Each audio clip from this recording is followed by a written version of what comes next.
Linda Parker had been waiting for this day for 4 long years. Every night spent cleaning empty offices, every early morning at the hospital, every sore muscle. It had all been worth it. Today, her daughter Emily was graduating from one of the best universities in the country. Linda looked at herself in the mirror before leaving the small apartment. Her hair had a few new gray strands, her hands were rough from years of work, and her uniform smelled faintly of disinfectant. She smiled anyway. It's okay, she thought. Today isn't about me. It's about her. She took a small bouquet of white lilies, Emily's favorite, and the graduation gown she had picked up 2 days earlier. The bus ride to the university was long, and Linda's knees ached, but her heart was light. She kept imagining Emily's face, her smile, her excitement. When she reached the campus, she stopped for a moment. The tall buildings, the banners, the sound of laughter. Everything felt huge and fancy. Students in shiny shoes and designer clothes hurried past her. She felt out of place but didn't care. She was here to see her daughter shine. Linda spotted Emily across the courtyard, surrounded by her friends and professors. Her heart filled with pride. Emily looked beautiful in her white dress, confident, grown-up. Linda waved, smiling widely. "Emily, honey, I've got your gown." Emily turned. For a second, her face froze. Then she quickly forced a smile and walked toward her mother. "Mom, Linda," she said in a low voice. "Can you hold on a second? I'm with my professor." Linda's smile faded just a little, confused. "Of course, sweetheart. I just wanted to give you your gown before the ceremony." Her professor, a tall man with kind eyes, looked at Linda. "Oh, is this your mother?" Emily laughed nervously. "Oh, no. She's my assistant. She helped me with some deliveries and stuff during the semester." There was a strange silence. Linda blinked. "Assistant?" Her fingers tightened around the bouquet, and her throat went dry. The professor smiled politely, though he looked a bit surprised. "Oh, that's very thoughtful of you," he said kindly. Emily gave a small laugh, pretending everything was normal. "Yes, she's been very helpful." Her friends giggled. One of them whispered something, and they all smiled, not cruelly, but enough for Linda to feel it. She felt her face heat up. In that moment, she didn't know where to look, at her daughter or the ground. Emily took the gown quickly. "Thank you," she said in a low tone, without looking directly at her mother. "Can you wait by the auditorium? I'll meet you there after pictures." Linda nodded slowly. "Of course." Her voice was soft, almost lost in the noise of the courtyard. As she turned away, she heard one of the students whisper, "Her assistant? That's interesting." They laughed quietly. Linda kept walking. Her steps felt heavy, like she was wading through deep water. She found a seat at the far end of the hall. The air smelled of perfume, expensive suits, and excitement. Parents were taking pictures, hugging their children, crying with pride. Linda sat alone, clutching the bouquet, trying not to let the tears fall. Her mind began to drift. To all those nights she had stayed awake, worrying about bills and rent. To the times she skipped dinner so Emily could have more. To the mornings when Emily would hug her and say, "One day, Mom, I'll make you proud." Was this that day? Linda forced herself to smile. She didn't want to ruin this moment, not for Emily. Maybe it was just a misunderstanding. Maybe Emily would explain later. So she stayed quiet. Minutes passed. The music started. Families filled the rows. Linda watched Emily walk across the stage to take photos with her classmates, her professor beside her. She looked proud, confident, like she belonged here, and Linda, sitting far away, clapped softly. When Emily turned to look toward the crowd, Linda lifted her hand and waved again. But Emily's eyes moved right past her, as if she didn't see her. Linda's hand slowly lowered. Something inside her chest ached in a way that had nothing to do with exhaustion. It wasn't anger. It was heartbreak, a quiet, invisible kind. She whispered to herself, "It's okay. Maybe she's just nervous. Maybe she'll come find me after." Her voice trembled. But deep down, she knew something had changed that day, something that couldn't be easily fixed. Outside, the wind picked up. The graduation banners fluttered. Linda sat in her seat, her hands wrapped tightly around the flowers, trying to hold herself together. Somewhere deep inside, she promised herself she would stay silent, not out of weakness, but out of love. Because love, she thought, wasn't about making noise. It was about letting the truth speak for itself, when the time was right. And she had no idea. That moment was coming sooner than she could ever imagine. The graduation hall buzzed with laughter, music, and clapping hands. Families filled every seat, proud parents holding phones high, students adjusting their gowns, teachers smiling from the stage. It was supposed to be a day of joy. But in the last row, almost hidden behind a tall column, sat Linda Parker, holding the same white lilies she had brought for her daughter. She had wiped her tears quietly before walking in, not wanting anyone to see. Her heart still felt heavy from what happened earlier, when her daughter, Emily, had introduced her as her assistant. She tried to tell herself it was a mistake. Maybe Emily didn't mean it. Maybe she was just nervous. But deep inside, something felt different, like a part of her had cracked open, and no matter how hard she tried, she couldn't close it again. The lights dimmed slightly. The dean began to speak about hard work, pride, and the journey of every student. As he talked, Linda's eyes never left Emily. Emily sat near the front, smiling at her friends, whispering and laughing softly. Her makeup shimmered under the stage lights, and her long hair flowed down perfectly. She looked beautiful, so grown up that Linda almost didn't recognize the little girl she once knew. Linda remembered the old days, when Emily would sit at the kitchen table, doing homework, while Linda ironed uniforms for her night shift. Back then, Emily used to look up and say, "One day, Mom, I'll take care of you. You'll never have to work again." That memory made Linda's chest tighten. Now, the same daughter didn't even want to be seen with her. She watched as Emily stood up to collect her gown, laughing with her professor. A group of students waved to their parents, and cameras flashed everywhere. Linda's phone buzzed with messages from co-workers. "You must be so proud," one said.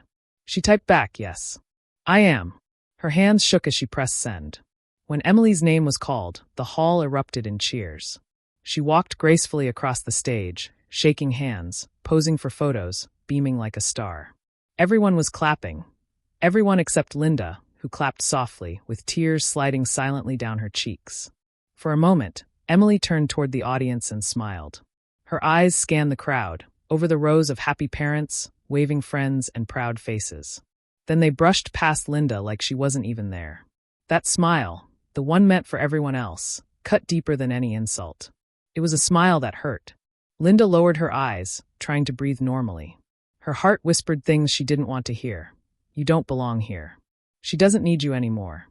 But she pushed the thoughts away. She couldn't ruin this day. Not for Emily. As the ceremony went on, Linda listened to speeches she barely understood. They talked about ambition, leadership, and the future. All the things Emily had worked so hard for. Linda wanted to be proud. She was proud. But the ache in her chest wouldn't leave. Halfway through, a man sitting beside her leaned over and whispered kindly, "Is that your daughter up there? She's very smart, you must be proud." Linda forced a smile.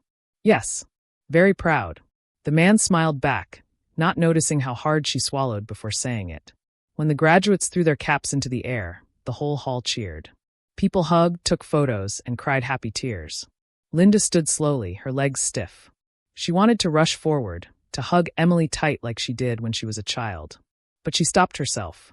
Emily was busy, surrounded by friends, professors, and cameras. Linda waited near the door, hoping her daughter would turn around, notice her, wave her over. Minutes passed. Then 10. Then 20. Emily never looked back. She was laughing, posing with her classmates, tossing her cap again for another photo. At one point, Linda saw her talking to her professor, the same one from earlier, and the way she smiled, confident and charming, it was like watching a stranger. Finally, Linda decided to leave the hall for some air. The late afternoon sun painted everything gold.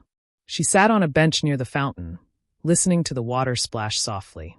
Around her, families hugged, students cried with joy, and cameras kept flashing. She took out her phone, opened the camera, and looked at herself on the screen. Her eyes were tired, red from crying. But her face still held something warm. A quiet kind of love that hadn't given up yet. She whispered, "You did it, baby. That's all that matters." Then she smiled, a real one, soft and proud. But as she sat there, she noticed something strange happening near the auditorium doors. A group of teachers were standing together, talking seriously. One of them, the dean, held a few papers and kept glancing around the crowd. Then he looked straight at her. Linda didn't understand why. He smiled politely and nodded, as if recognizing her from somewhere. Then he turned to one of the staff members and said something Linda couldn't hear. Her heart gave a small, nervous flutter. She didn't know that in just a few minutes, everything was about to change. The humiliation, the pain, the silence. It was all about to turn upside down. Because sometimes life waits for the right moment to show who you really are. And for Linda Parker, that moment was coming. Right there, in that same hall where she had sat quietly in the back, hiding her tears. The truth was about to walk to the stage. And this time it would speak for her. The crowd moved back into the hall for the final part of the ceremony. People were still laughing and wiping happy tears. A soft song played from the speakers. Linda walked in quietly and took her seat near the back again, the white lilies resting in her lap. Her hands were calm now, but her chest still felt tight. On stage, the dean stepped to the microphone. He didn't rush. He looked over the audience like he was searching for someone. Then he smiled in a kind, gentle way. "Graduates," he said, "today is about your hard work. But behind every success is a story of help, love, and sacrifice." The room grew quiet. Even the students at the front stopped whispering. Linda sat up a little, curious. She glanced toward Emily, who sat straight and confident, her tassels shining under the lights. The dean continued. "Every year, our university receives donations for students who need support. Some gifts come from companies. Some come from strangers. And sometimes they come from someone much closer." He picked up a sheet of paper. This year, one student received full support for 4 years, books, fees, and living costs. The donor refused to be named. She wanted no attention. She only asked that the student work hard and graduate with pride. A wave of murmurs moved through the crowd. Emily tilted her head with a small smile, as if she already knew who it was. Her friends looked excited. One whispered, "Maybe it's that business family your boyfriend knows." The dean raised his hand for quiet. "Today, I learned the donor is here in this room, and I believe it is right to thank her in front of all of you." He set the paper down and looked toward the back of the hall. His eyes stopped where Linda sat. "Mrs. Linda Parker," he said softly into the microphone. "Would you please stand?" The hall froze. For a heartbeat, no one moved. Linda blinked, sure she had misheard. People around her turned their heads. "Stand," the man beside her whispered kindly. He said your name. Linda stood up slowly, her knees shaking, the lilies pressed against her chest. Dozens of faces turned toward her. Then hundreds. On the big screen, a camera found her and zoomed in. Her face, tired, gentle, honest, filled the room. The dean smiled. "Mrs. Parker has worked 2 jobs for years," he said, his voice warm but strong. "She never asked for thanks. She only wanted her child to have a chance." He paused, letting the words sink in. "Mrs. Parker is the anonymous donor who paid for her daughter's education." The room gasped. A hand flew to someone's mouth. A chair creaked. A phone slipped. And near the front, Emily's smile disappeared. "Mom," she whispered, even though her mother was too far away to hear. Her professor, sitting beside her, turned slowly and looked back at Linda with wide, guilty eyes. Applause began, soft at first, then rising and rising, like rain turning into a storm. People stood up. They clapped for the woman in the back row who had been invisible all day. Linda's eyes filled with tears. She didn't raise her hands. She didn't bow. She simply stood, breathing, as if the truth were a warm light washing over her. The dean spoke again. "To every student here, remember the people who held you up when you were tired. Do not be ashamed of love that looks simple. Sometimes it is the strongest kind." The applause swelled again. Linda sat down slowly, still shaking. A lady behind her touched her shoulder and whispered, "You are incredible."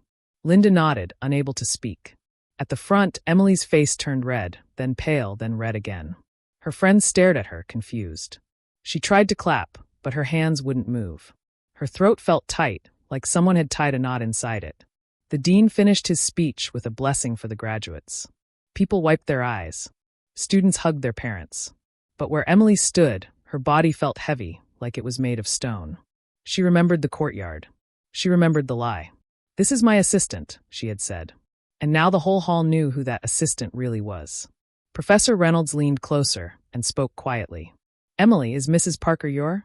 Emily nodded once, her jaw shaking. "My mom," she whispered. The professor closed his eyes for a second, ashamed of his own chuckle earlier. "I'm sorry," he said gently. Emily couldn't answer. She could only see images in her head.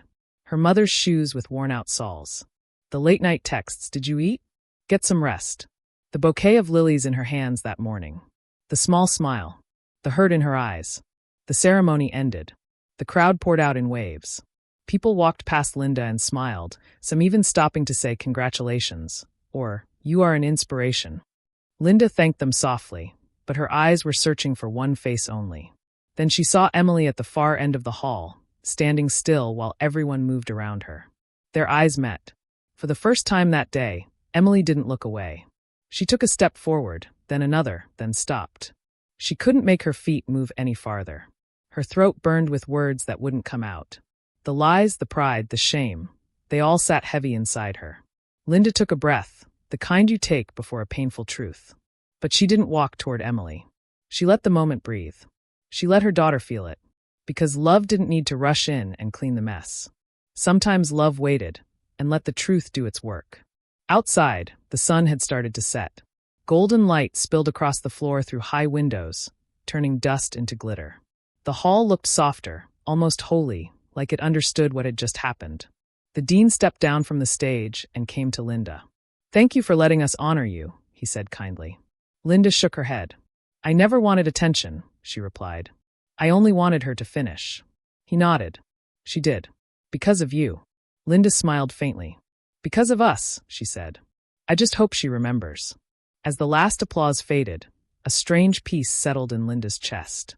Not gloating, not revenge, just the quiet relief of standing in the light after years in the dark. She turned toward the doors, the lilies still safe in her arms. Behind her, Emily finally began to move, slowly at first, then faster, like a person waking from a long sleep. "Mom," Emily called, her voice breaking. And the hall, which had carried so much noise all day, held that one word with perfect care. Outside the hall, the air was cool and soft. Linda stood by the steps with the lilies in her arms, watching the sun turn the sky orange. Her shoulders were tired, but her face was calm. The heavy ache inside her had loosened a little. Truth had spoken for her. That was enough. Then she heard it.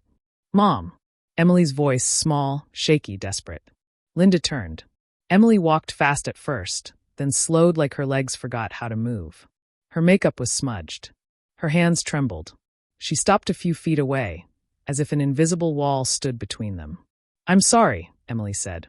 The words came out in a rush, like she had been holding her breath for years. "I was scared they would judge me. I thought if they knew, if they saw." She looked at her mother's hands, the same hands that cleaned and healed and carried her life. "I made you small to make myself look big. I was wrong." Linda did not rush to hug her. She did not pull away either. She waited. She let the truth do its work. "Why assistant, Emily?" Linda asked softly. "Why not mother?" Emily swallowed hard. "Because I forgot where I came from. I thought I had to become someone else to belong." Her eyes filled.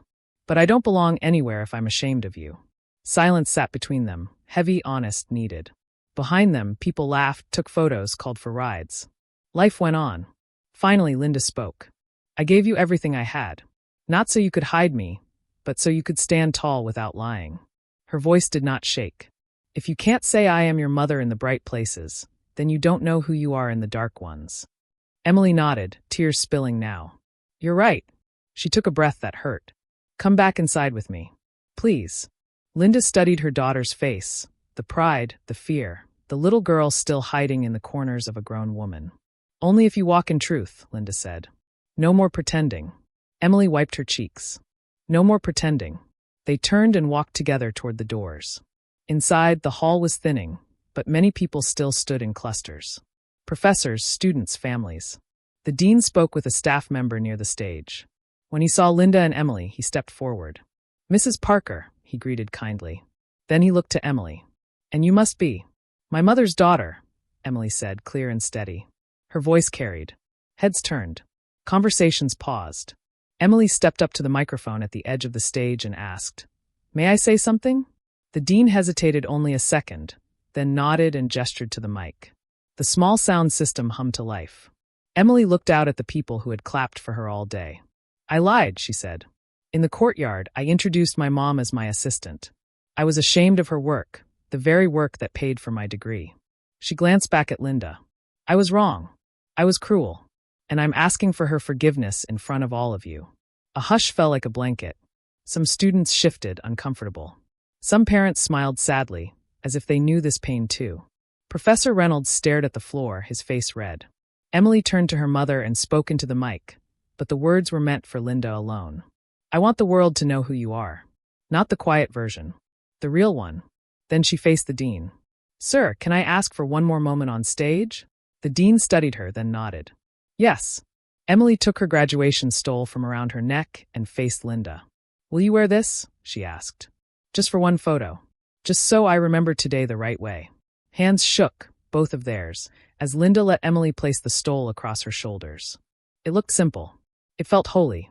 They stepped onto the stage together. Cameras lifted again. The hall, tired from a full day, woke up for one last moment. Emily whispered, I walked this stage because you walked a longer road. Linda's mouth trembled into a smile. Then walk the rest as yourself. They faced the crowd. A few claps started. Then more. Then many. Not the roaring applause from earlier. This was different. Warmer. Truer. And then came the twist, quiet but deep. Emily turned back to the mic. I'm starting a new job next month, she said. There's a signing bonus. I was going to use it for an apartment downtown. She looked at Linda, then at the dean. I'd like to donate the full amount to the university today. To start a small emergency fund for students whose parents work night and day. I want to name it the Linda Parker Fund. A ripple of surprise moved through the hall. A few gasps. A few hands to hearts. Emily kept going. I can't undo the hurt I caused. But I can build something from it. The dean looked stunned, then deeply moved. We would be honored, he said. We can set it up immediately. He reached out and shook both their hands at once, mother and daughter held in the same gesture. Linda tried to protest. Emily, your future, your bills. Emily shook her head. You paid for my future. Let me pay this forward. Her voice steadied. I want other students to feel what I felt today. No, what I should have felt, gratitude. A staff member brought a simple form. Emily signed it on the stage. People watched, quiet and respectful. Professor Reynolds approached shyly. Mrs. Parker, he said to Linda, I owe you an apology as well. I laughed earlier. I didn't know. I should have known better. Linda nodded kindly. Now you do. They took one photo, mother in the stole, daughter holding the lilies. It wasn't perfect. Their eyes were puffy. Their smiles wobbled. But the picture looked honest. It looked like love growing new roots. Outside, the sky turned from orange to deep blue. They walked out together, slower now, breathing easier. Will you come to dinner with me? Emily asked. No fancy places. Just us. Your favorite soup. And I'll listen. Really listen. Linda's eyes softened. I like that plan. At the curb, a car pulled up. The driver leaned over. Graduates, he asked. Emily looked at her mother and smiled. Both of us, she said. In different ways. As they drove away, Linda rested her head back and finally let herself relax. The ache in her chest had turned into something warm and light. Not victory. Not revenge. A quieter thing, respect. The kind that starts inside and spreads. Emily took her mother's hand. I'll make you proud, she whispered. Linda squeezed back. You already have. And for the first time that day, the word mother felt bigger than the hall, brighter than the lights, and strong enough to hold them both.